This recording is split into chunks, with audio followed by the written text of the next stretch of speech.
Everyone, we're back. Skilled Success, Learn Faster, Train Like the Best, and Become Extraordinary at Anything by Bogdan Juncewicz. Chapter 2, Section number 2. Let's go. You can see, the world's highest achievers don't succeed by accident. There's a method to it. There's intention to their actions. I was recently studying storytelling, the art of telling stories in an engaging and captivating way, and I was going through a great storytelling program by a brilliant guy named Michael Hage. Michael works with top Hollywood movie producers, screenwriters, and actors to improve their storytelling. As I was going through the program, I remember Michael saying that he often gets asked the same question. This movie, this TV show, or this story doesn't follow the storytelling structure you're sharing. How come?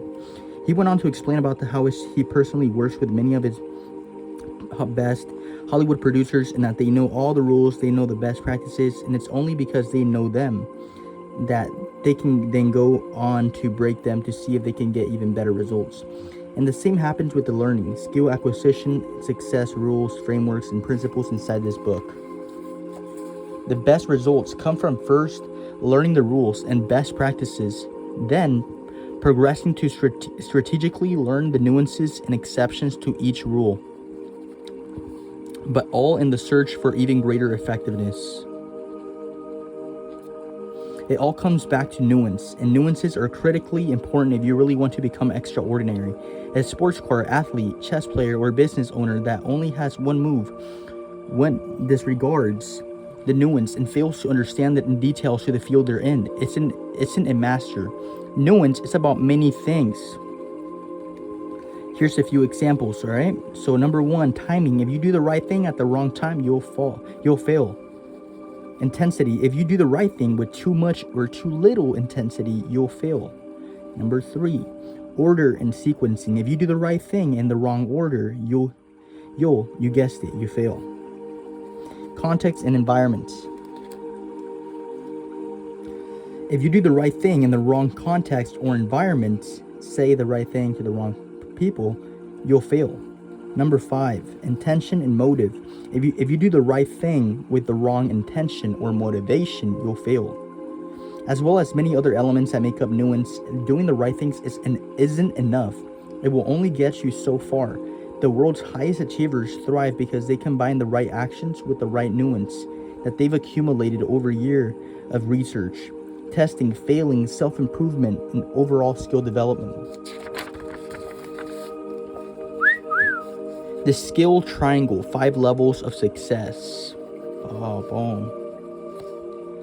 Mastery is not a function of IQ or natural talent or wealthy parents who can send you to the best school, but rather the result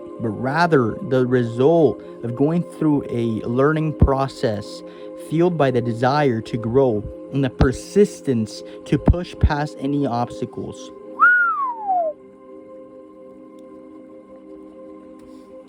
If you go and observe any industry, you'll find people at each of these 5 levels of skill.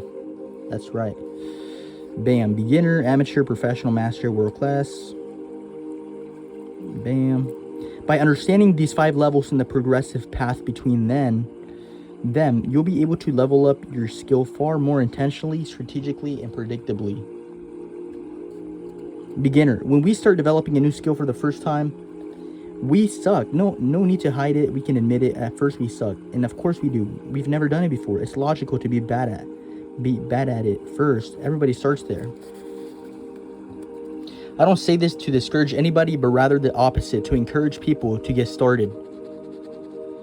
I say that because skill is an open game where everybody starts at the same place, and only those who put in the strategic training reap the rewards. A beginner has very few distinctions at what they do. A beginner may have seen how to play tennis on the TV, but they haven't taken the information they observed and they turned it into training distinctions in their mind and body.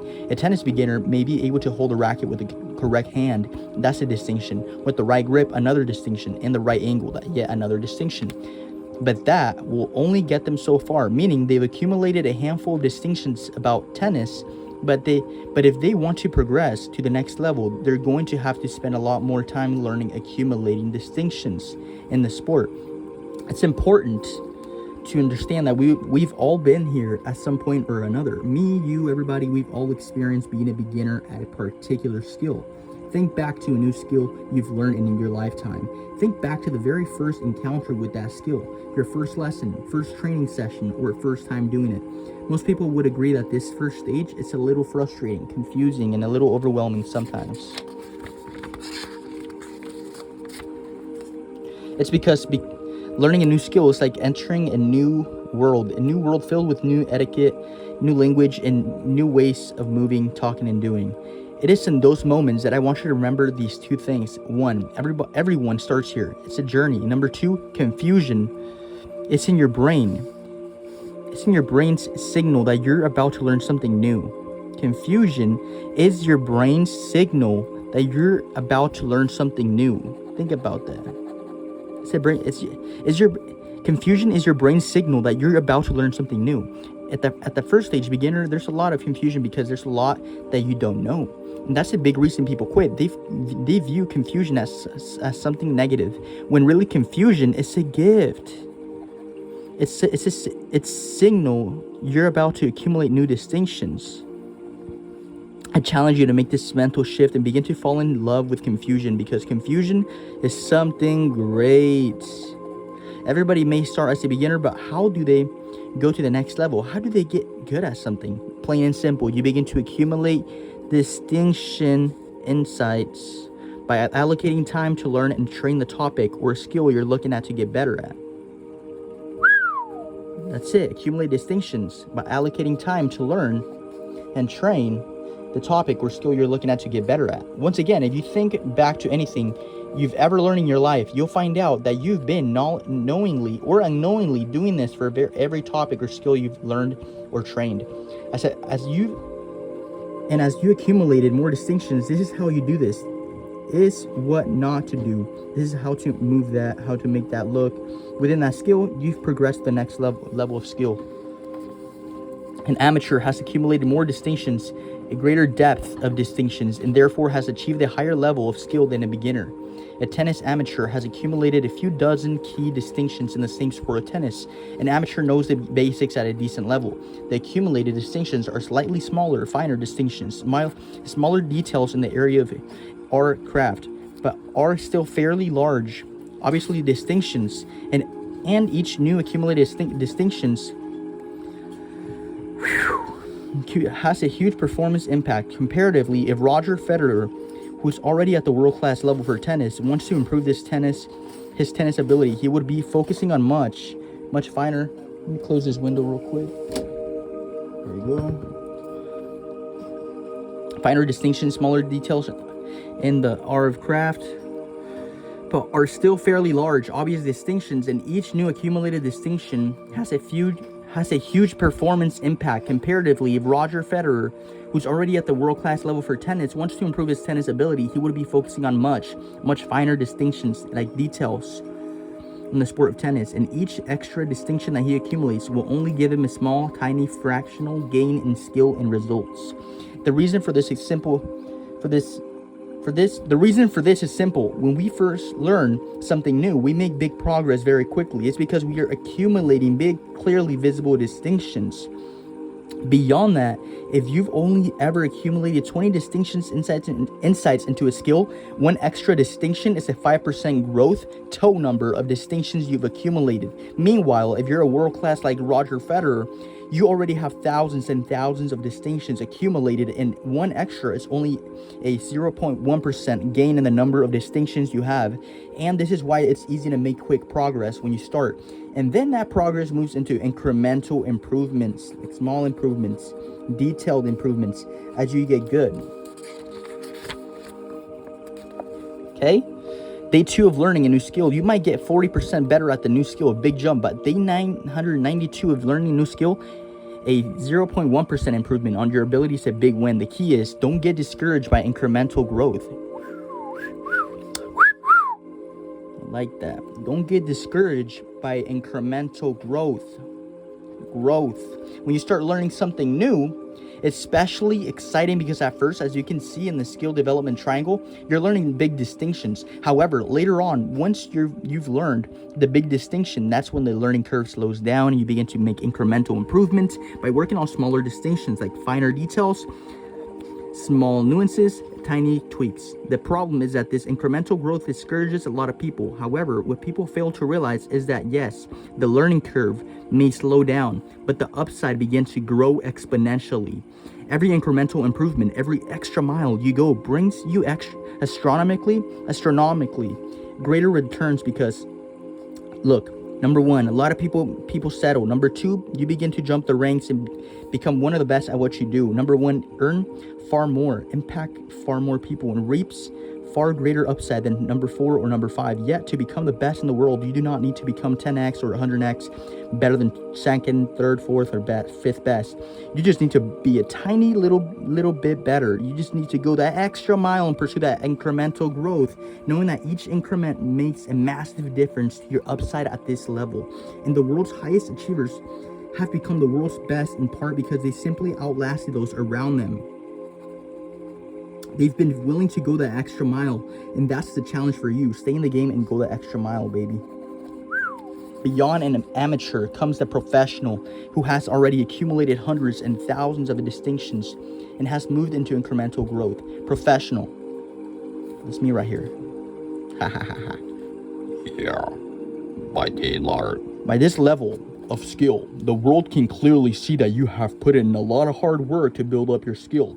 For many people, this level takes a few solid years of training and skill development. During the chapters in this book, I will show you how to supercharge your skill development and progress your skill level faster. But to get this point, no matter what, it still takes a lot of work and effort. This level is often when first enter financial competency. Financial competency.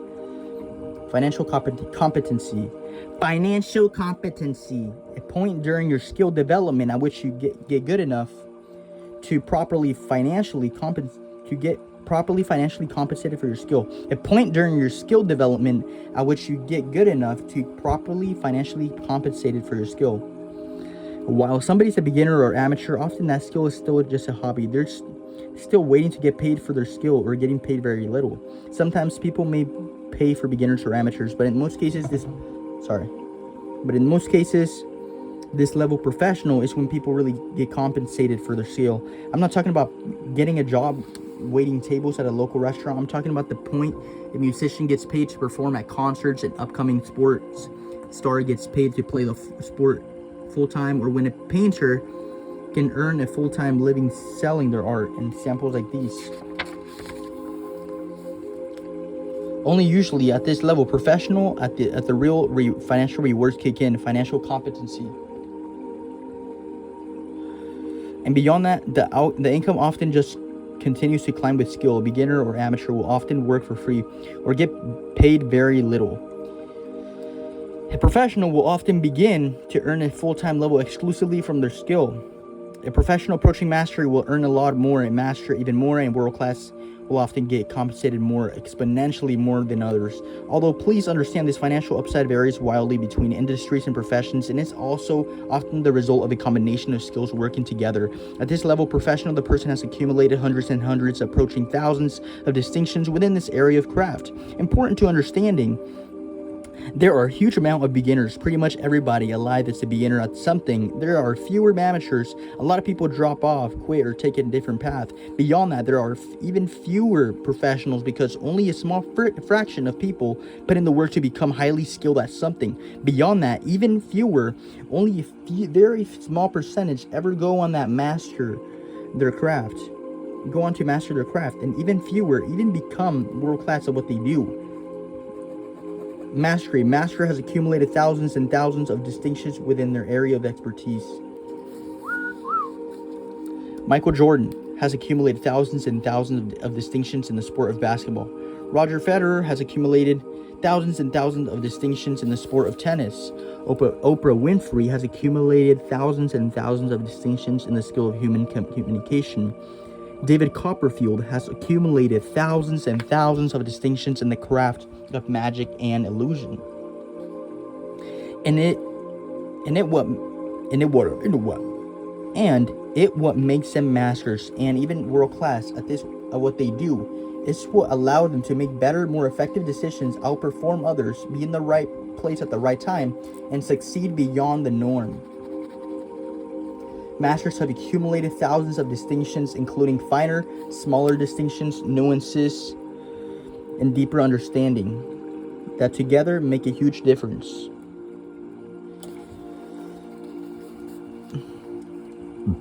Sorry. World class. The next level beyond mastery is world class. These are the top few people in the world at that particular skill. The people that reach this level of skill are the people that get talked about within their industry and outside of it, and often get talked about. Their legacy continues long after they pass away. Once again, what separates someone at this level from someone at the mastery level is simple: an ever deeper range and accumulation of distinctions. Once again, what separates someone at this level from someone at the mastery level is simple: an even deeper range and accumulation of the distinctions. Simple. An even deeper range and accumulation of distinctions. Someone who's world class can see and do things that even a master can't. A new approach to skill. Intelligence is the ability to adapt to change. I love that, dude. Intelligence is the ability to adapt to change. Learning or skill development is simply the process of accumulating distinctions, insights, nuances, experiences, pieces of data within its field of expertise. And that's how we should approach learning. Learning or skill development is simply the process of accumulating distinctions, insights, nuances, experiences, pieces of data within a field of expertise. Love that. I have to read that again because that's how good it was.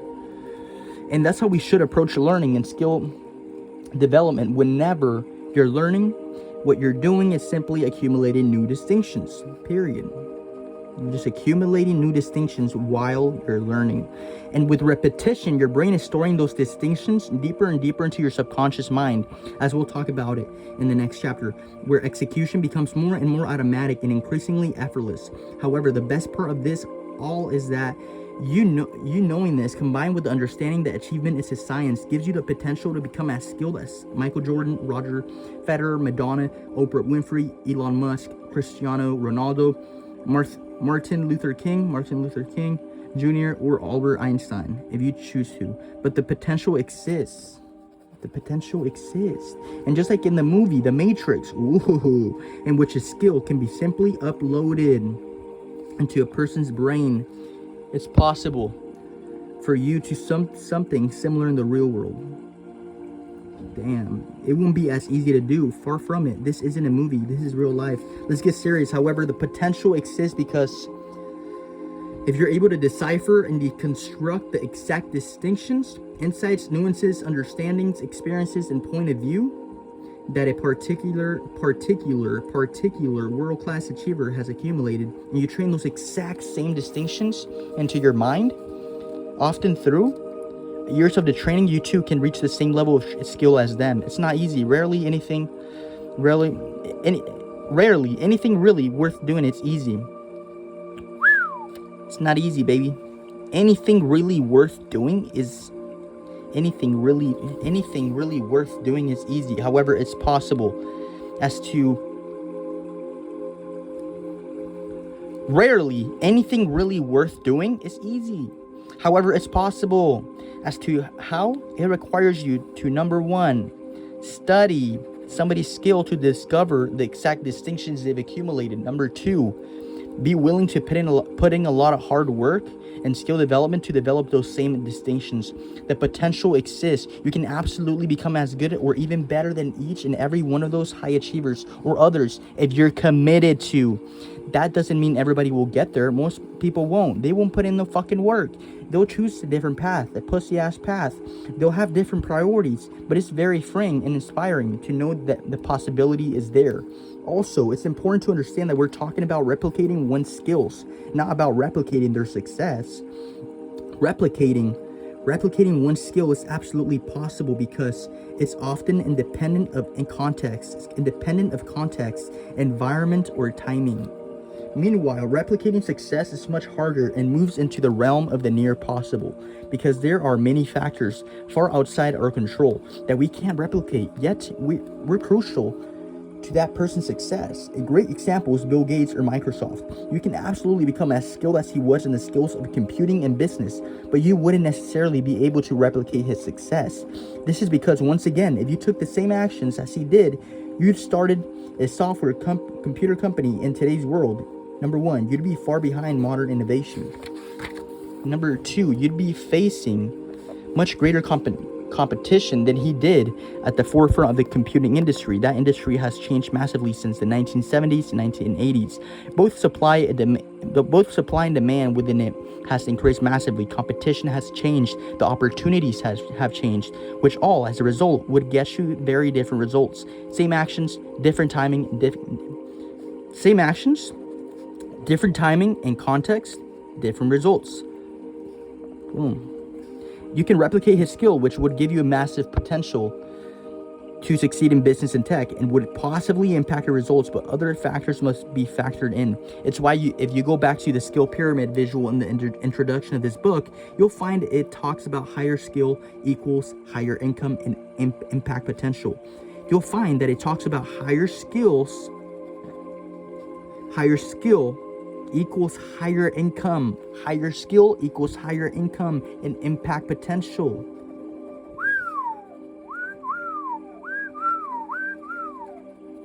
Love that. Higher skill equals higher income and impact potential, which means higher skill gives you the potential for greater income and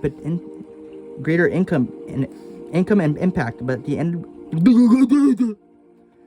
result is often also controlled by the other factors that, unfortunately, outside our control, such as timing, environment, economics, consumer trends, supply and demand, and others. With that said, skill is, without a doubt, the biggest factor that correlates to success, dude. See? Skill is, without a doubt, the biggest fucking factor that correlates to success. It doesn't equal success. There's no one secret to success, but it does strongly correlate to it. And looking at the highest achievers, your highest achievers just reaffirms that. With that said, skill is, without a doubt, the biggest factor that correlates to success. It doesn't equal success. There's no number one secret to success, but it does strongly correlate to it. And looking at the highest achievers just reaffirms that. And skill, as you know, is very controllable, which makes your future in many ways very controllable. And you can shape it by taking control of your skill development. So what the fuck kind of skills are you building, baby? Chapter 3 is coming up, baby. Thank you, everyone. Let's go.